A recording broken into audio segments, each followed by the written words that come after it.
Hello viewers, welcome back to my channel. Thumbnail আর title দেখে তো বুঝেই গেছেন আজকে আমি কোন গাছের ভিডিও নিয়ে চলে এসেছি। ভিডিওটি প্রথম থেকে শেষ পর্যন্ত মন দিয়ে দেখুন। এই গাছটি আমার নিজের হাতে কাটিং থেকে তৈরি বোগেনভেলিয়া গাছ, যার আইডি ফ্লেম। এই দেখুন স্ক্রিনে কি সুন্দর লাল রঙের ফুল।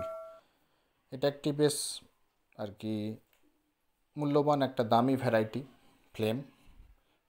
খুব সুন্দর ফুল হয়, টকটকে লাল, দারুণ দেখতে। তা আমি এই গাছটি আমার নিজে হাতে তৈরি করেছি। আমার দাদার একটা গাছ আছে, মানে সেটা একটা মাদার গাছ। তা সেইখান থেকে আমি যে কাটিং সংগ্রহ করে আমি চারা তৈরি করেছি। 1 মাস আগে আমি এর যে পটিং ভিডিও আমি দিয়েছিলাম, সাথে আর একটা গাছ ছিল নিজে হাতে তৈরি, চেরি ব্লসম। তা আজকে আমি এই যে ফ্লেমটাকে নিয়েই খাবার প্রদান করব, সব দেখাবো। তা দেখুন, আমি দেখুন এই যে এখন কি সুন্দর সুন্দর যে পাতা গজাচ্ছে, সাথে লাল লাল উপরে পাতাও এসেছে, দেখুন অনেক পাতা গজাচ্ছে। তা আমি বলবো আপনাদের যে চারা যদি বোগানভিলিয়া থাকে, এখন আপনারা বৃষ্টির জল যাতে পায় সেই জায়গায় রাখুন গাছ। বৃষ্টির জলে মানে যে পুষ্টিমৌল থাকে, গাছ খুব তাড়াতাড়ি বৃদ্ধি পায়। তা আপনারা দেখুন যে কত সুন্দর বৃদ্ধি পাচ্ছে গাছ। আর সাথে কি কি খাবার এখন দেব, কারণ তখন প্লেন মাটিতেই আমরা বসিয়েছিলাম। তা এখন যে মিশ্র জৈব সার দেব, যে কি স্প্রে দেব, কি লিকুইড দেবো, সব কিছু আমি বলবো। আপনারা স্কিপ না করে অবশ্যই মন দিয়ে শুনতে থাকুন, দেখতে থাকুন। তা কত সুন্দর দেখুন চেহারা, দেখুন চকচক করছে, একদম সবুজে সবুজ পাতা, প্লাস সাথে যেহেতু লাল ফুল সেই জন্য লাল পাতা আসছে। তা প্রথমে আমি বলবো যে মাটিটাকে একটু খুঁড়ে নিতে হবে। মাটিটাকে খুঁড়ে নিতে হবে, সাথে ছোট ছোট আগাছা এখন একটু জন্মাবে, ছোট ছোট ঘাস বা অন্যান্য ছোট ছোট গাছ, সেইগুলো আস্তে আস্তে সব পরিষ্কার করে ফেলতে হবে। এটা আপনাদের 1 মাস অন্তরই, মানে এটা আপনাদের 1 সপ্তাহ অন্তরই করতে হবে। এই পরিষ্কারটা হাতে করেই করতে হবে। তা দেখুন নতুন বাগানিরা বেশ একটু গোল টাইপের একটা রেখা দিয়ে আমি দেখুন খুঁড়ে নিচ্ছি। এই দেখুন এইভাবে এইভাবে খুব হালকা করে খুঁড়ে নেবেন, বেশি ডিপ করে খুঁড়বেন না, তাহলে আবার রুটের ক্ষতি হবে। এটা খুব ধৈর্য দিয়ে করবেন, মন দিয়ে করবেন, কারণ শিখতে গেলে ধৈর্য চাই, জানতে হবে ঠিক মতো। তা আমি কিন্তু দেখুন আপনাদের বলতে বলতে ঠিক আমি খুঁড়ে ফেললাম।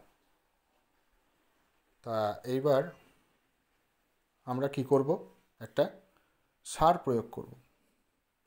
সেই সারে মানে পুরোটাই জৈব সার থাকছে। 1 চামচ থাকছে সর্ষের গুঁড়ো খোল, 1 চামচ হাড় গুঁড়ো, 1 চামচ শিংকুচি, 1 চামচ লেদার মিল, 1 চামচ কলার খোসার ডাস্ট। এই দিয়ে আমরা একটা মিশ্র জৈব সার প্রস্তুত করেছি। এই খাবারটা আমরা দিয়ে দেব। দেখুন নতুন বাগানিরা ঠিক গাছের যে মাটির চারপাশ দিয়ে আমরা এইভাবে ছড়িয়ে দিচ্ছি। দেখুন আপনারাও ঠিক এইভাবেই খাবারটা প্রয়োগ করবেন। মানে এই যে এখন থেকে কিন্তু প্রথম খাবার চালু শুরু হলো গাছের, এটা আমরা এখন 1 মাস অন্তর দেবো এই খাবারটা। মনে থাকবে, কারণ প্রথম আমরা একদম যে বালি থেকে যে চারা যখন তৈরি করে যখন শিকড় হয়, সেই গাছ যখন আমরা বসাবো তখন কিন্তু জাস্ট প্লেন মাটিতেই আমরা বসাবো। কারণ তখন যদি এইসব খাবার আমরা দিতাম, তাহলে গাছটাকে আর বাঁচানো সম্ভব হতো না। গাছ খাবারের আর কি চাপে, সে মানে প্রেসারে গাছ কিন্তু মারাও যেত। এইটা আপনারা মাথায় রাখবেন। তা এই যে খাবার দেওয়া এবার শুরু হলো। আর এখন যেটা আমি বললাম, বৃষ্টির জলটা কিন্তু অবশ্যই আপনারা পাতাতে দেবেন।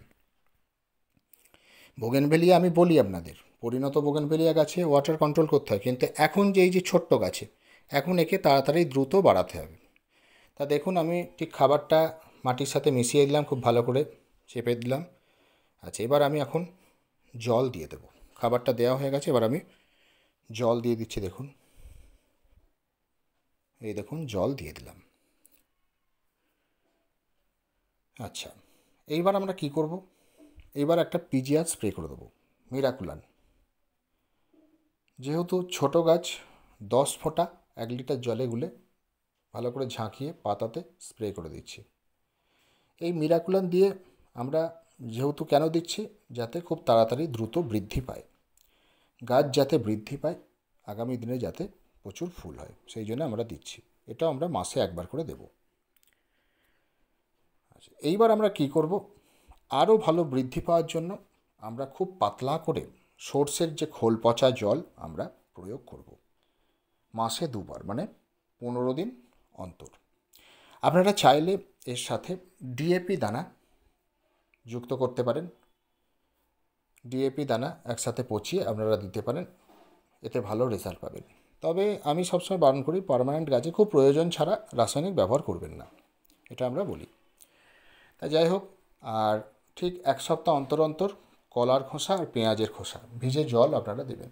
আপনারা আলাদা করেও দিতে পারেন বা একসাথে মিশিয়েও দিতে পারেন, কলার খোসা আর পেঁয়াজের খোসা। এতে কী হবে, গাছ পটাশিয়াম পাবে, পরবর্তীকালে প্রচুর ফুল আসবে, গাছে প্রচুর ফুল হবে।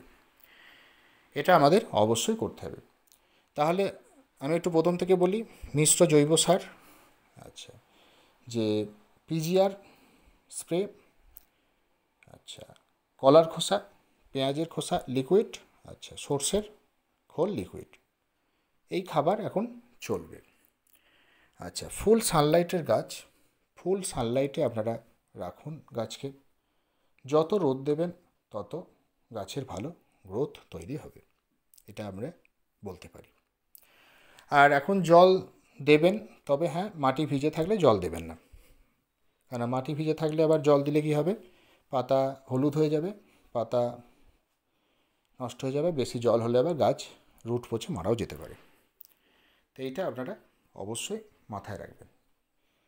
এখন আমাদের মেন হচ্ছে টার্গেট, যেহেতু ছোট গাছ, তাড়াতাড়ি আমাদের বৃদ্ধি ঘটানো, বৃদ্ধি ঘটিয়ে আগামী দিন যাতে ফুল আসে। তবে হ্যাঁ, এই গাছে খুব তাড়াতাড়ি ফুল আসবে। আপনাদের এর পরবর্তীতে আমি আপডেট নিয়ে আসবো, যে সুন্দর ফুল ফুটেছে তখন সেই মুহূর্তে আমি নিয়ে আসবো। এখন আমি নতুন বাগানীদের জন্য যে পরিচর্যার ব্যাপারটা বলে দিলাম। আর এখন যে খাবারটা আমরা প্রয়োগ করছি 1 মাস পরে, 1 মাস যাতে মাটিতে সেট হয়ে গেল, আর আমরা যে রুট যাতে ভালো করে বৃদ্ধি পায়, এখন আমরা ওটা করতে পারি মাসে 2 বার করে, যে হিউমিক অ্যাসিড গোলা জল মাটিতে আমরা দিতে পারি। তাহলে এতে কী হবে, রুটের ডেভেলপমেন্ট ভালো হবে, মানে রুটের ভালো বৃদ্ধি পেলেই কিন্তু গাছ ভালো বৃদ্ধি পাবে, এটা মাথায় রাখবেন আপনারা। এটা অবশ্যই আপনারা করুন। আর রোগ পোকা বলতে কি হয় না, রোগ পোকা, সেই জন্য কীটনাশক প্রয়োগ আমরা করব না, গাছের পাতা এমনিই ভালো থাকবে। ঠিকমতো খাবার দিন, মানে পেটুক গাছ সানলাইটে রাখুন, বুঝে জল দিন, তাহলেই আপনারা বোগেনভেলিয়া গাছে প্রচুর ফুল পেতে পারেন। আশা করছি আজকের এই ভিডিওটি আপনাদের কাজে আসবে। যদি ভিডিওটি ভালো লেগে থাকে অবশ্যই লাইক করুন, বন্ধুদের সাথে ভিডিওটি বেশি পরিমাণে শেয়ার করুন, কিছু জানতে আমায় অবশ্যই কমেন্ট করুন। আর যারা চ্যানেলে নতুন তারা চ্যানেলটি সাবস্ক্রাইব করে পাশে থাকা বেল আইকন প্রেস করে দিন। Thank you.